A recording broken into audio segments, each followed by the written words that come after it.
my undergraduate degree was in kinesiology. I had a minor in biology and psychology. So how did that help me get to where I am now? Of course, I had to get the minor in biology had all the prereqs for medical school. Kinesiology started my interest in applying biology and medicine into athletes. And so how did I end up in sports medicine? It probably started there. Prereqs for med school were done in undergrad, mostly in biology, and some overlap in kinesiology and physics. So then I applied to medical school and did a year of graduate work in exercise physiology between a year of undergrad and medical school. And I got into medical school.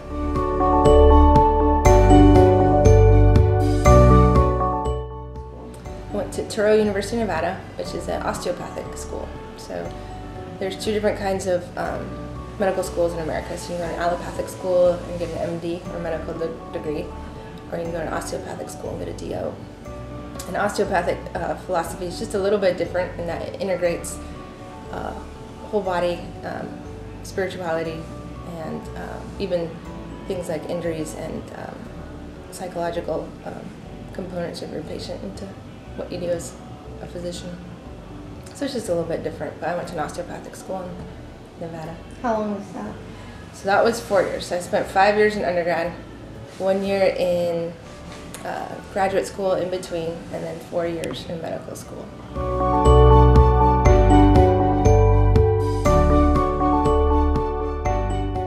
Good question. I liked the philosophy. I would go where I could get in to school, but I lucked out in that I got the philosophy of a holistic approach. It was just more integrative with my background in kinesiology and as an athlete. I also had a family friend that was an osteopathic physician that I could shadow and follow. So knowing the way that she practiced was really helpful in guiding me into an osteopathic school. So you played sports yourself? I did. So I went to undergrad at UNLV and I ran cross country and track. So I was there for 5 years because you guys know as a student athlete it takes a little bit longer sometimes when you're traveling on the weekends and trying to get the lab work and get all the prereqs done. It can take a little bit of time.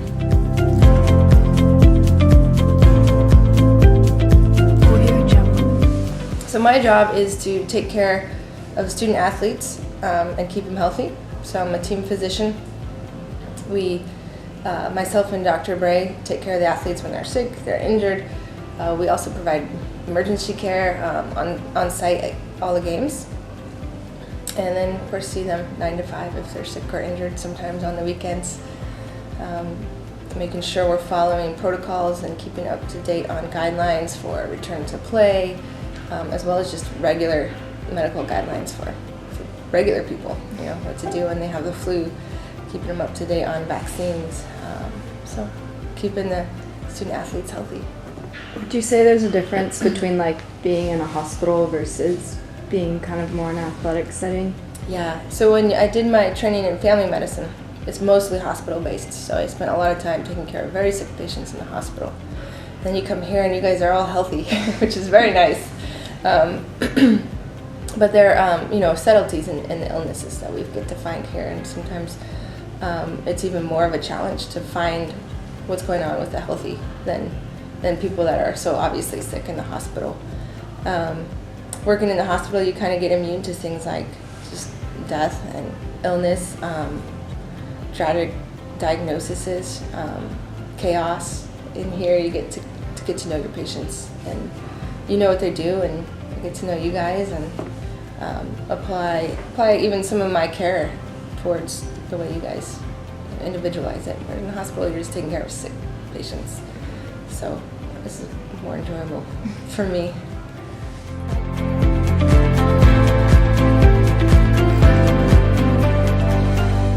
This is my 3rd year.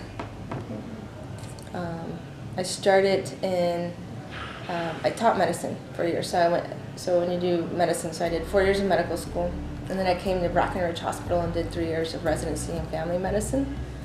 And then I did a year of fellowship training back at UNLV in just sports medicine, so learning how to take care of athletes in that college setting.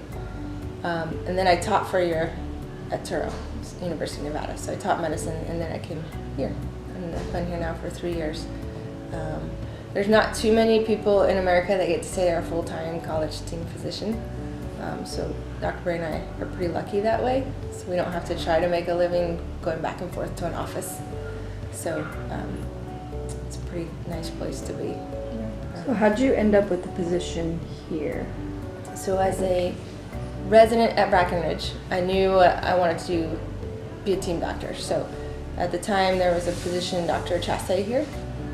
So in all my free time, which isn't very much when you're a resident, I would come over and hang out, volunteer, go cover things with him, volunteer if there wasn't enough coverage to show up.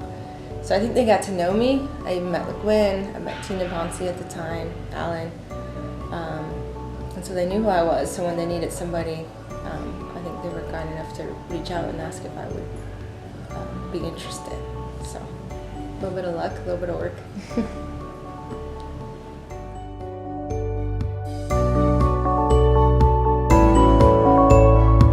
So I guess it's my undergrad was kinesiology, and I think a lot of people in kinesiology go into physical therapy, athletic training even, and I think it was nice to be able to have such a human-oriented biophysical background going into medical school. A lot of people are biology majors, which is pretty common. I interviewed a lot of students that go into medical school, so chemistry, biology. But kinesiology is it's just based on it's human movement. So having that background and then applying it to sports medicine is pretty cool. So I thought that was useful, especially all my work in psychology as well. It was easy to apply when you're talking to patients and even counseling them a bit. That's pretty cool. I think we're both in kinesiology and minor bio is mine. Oh, cool. I think you're minor bio too. Yeah. Well, good. You guys are like right there. In fact, I didn't even know I was going to go to medical school. I was a kines major. I was thinking maybe PT, but had a lot of classes in biology, so the prereqs weren't really that much more. It was like physics, I think, that I had to take. And then when I had teammates apply to medical school and get in, I was like, oh, you guys can do it. I can do it. So just having that background, and you could do a lot with that. So it doesn't have to be like medical school, but PT school, any kind of graduate school. And it didn't even have to be in this field. I mean, you could still go to law school or something. So it's kind of neat. I liked when I interviewed a lot of students that were applying to get into medical school. It was interesting to see the ones that didn't have a background in just majoring in biology or just chemistry. Then it was nice to see some that had a little bit of a variety. They still had to have the prereqs. Yeah. But that would apply the other way around too if you wanted to do something else.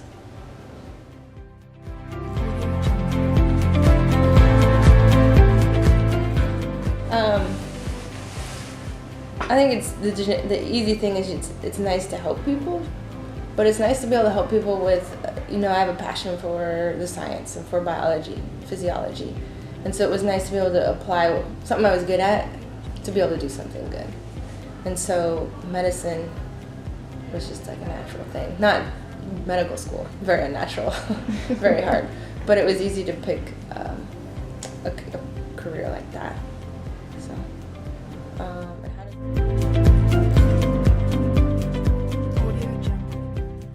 well, every day I prescribe medicines that are going to interact in the body different ways depending on other medicines I apply or prescribe, depending on the disease state of the patient. Every day I hear symptoms that I need to correlate to what is the disease or the process in the body. You go back even all the way to things that you're learning in biology, like the Krebs cycle. Well, when you guys are telling me that I'm getting fatigued and tired, everything kind of breaks down eventually down into these little pieces like, well, is it your ACH that's like getting stopped somewhere? Can I do, every time I prescribe ADHD medicine, it goes down to those little neuro ACH receptors, right? Like how do I increase the uptake of that? Well, that's your stimulant. Sleep medicine, same thing. What am I going to those GABA receptors that you're going to learn about in neuroanatomy? So I don't think I could do what I do unless I had an understanding of even just basic biology. So every day I may not be reciting the Krebs cycle or reciting every, one of the 204 bones in the body, but it's all there, and it wouldn't make sense and it wouldn't flow unless I knew all that. Do you think you have still a good knowledge of like all of it? I don't think I can recite the Krebs cycle, but I do know that, the principle of it and how it can apply to you guys as you come in and have different complaints or different symptoms. And I know, so this is when I taught medicine, I at least know where to look it up and know that it exists. So it certainly plays a role in how I even manage patients.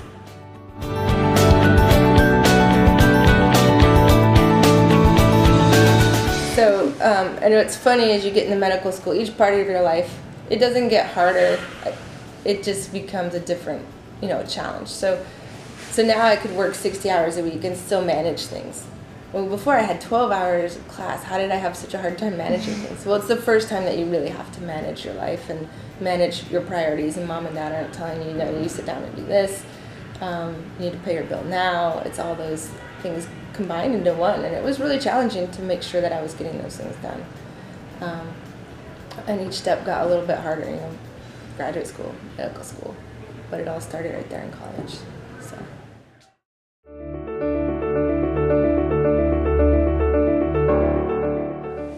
Going back to the first thing, I didn't realize I even had the option to go to medical school. Like, no one in my family had gone to graduate school. Very few people had gone to college. So it wasn't until I saw people like myself that got into medical school that the idea even got placed, that maybe I could do that. So there was a lot of doubt. And I just did it. So I just saw what would happen, knowing that I could fail, which was scary. Didn't have much of a backup plan. Did you apply to a bunch of different?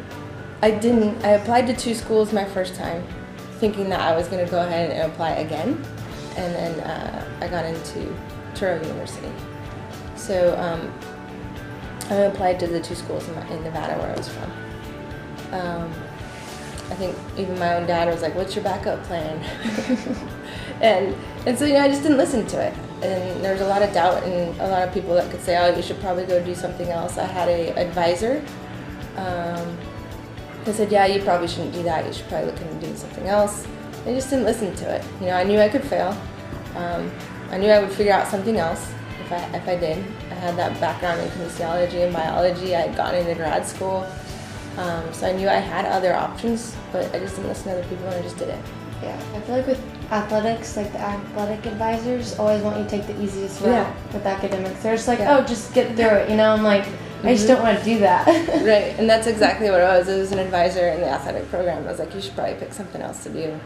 Nobody really does get in, your kinesiology major, which didn't really mean anything. It was just, I guess, probably preparing you to not fail, but I knew I could fail and just did it anyways. And I got, I could say lucky, but I think I probably earned it. And then, and I guess going pre-med, I kind of just did it on the side to see what would happen. And that was kind of part of the process. And then once I got through physics and organic chemistry, and I was like, well, I can do this. I'll go to med school. And med school is not as hard as OChem. So keep that in mind. A lot of hours, a lot more information, but not nearly as hard as like some of these things that you're doing in some of these prereqs. So.